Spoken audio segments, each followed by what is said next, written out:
Well, good morning, Willowbrook. Thank you for continuing in our daily Devo. Today we're in Acts chapter 10, verses 9 through 22. A really pivotal part here in the middle of Acts.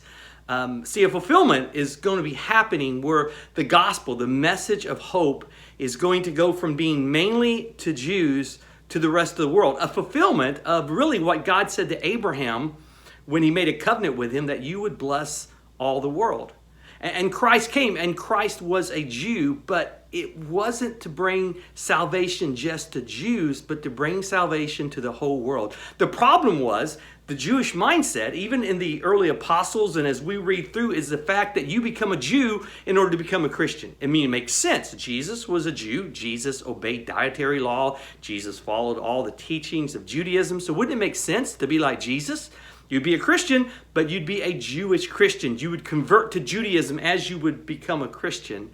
And see, the gospel is much larger than that. It wasn't just for the Jews. It was for the world. And no longer was Judaism the way you got to God. You got to God straight through Christ. Christ was the sacrifice, and you didn't have to go through anything else. But this was going to be mind-blowing, a paradigm shift for the Jews. And so as this is about to happen, this is the section where God's preparing Peter. Remember yesterday's Devo where, again, Cornelius was there and he's been told by God to send messengers to get Peter. Well, Peter needs to be ready when these Gentiles show up and say, come with us.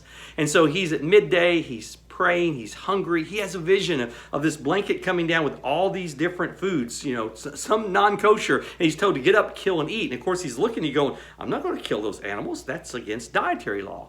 Well, again, it happens again and again, 3 times. And he's told, don't call unclean what God has called clean. See, that was preparing him for a knock on the door in which he would have to understand that the gospel was not just to the Jew, but it was to the world. Remember in the beginning of Acts where he says, you'll be my witnesses in Jerusalem, Judea, Samaria, and the uttermost parts of the world. Well, at this point, Acts has been in Jerusalem. It has been in that part. But now the gospel is going to spread to Gentiles. It's going to go around the world. It's literally going to turn the world upside down. And there's going to be controversial because there's going to be Jews who think, no, you must become a Jew to be a Christian. And they have to fight against that. And we'll see that coming forward in the book of Acts as we see ultimately the gospel is for the world and the gospel will be taken to the world.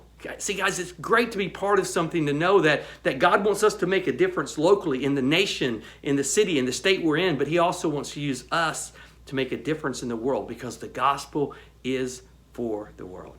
Guys, thank you for joining us for our daily Devo. Continue tomorrow as we deep dive into Acts, and we're so glad that you're here and you're a part.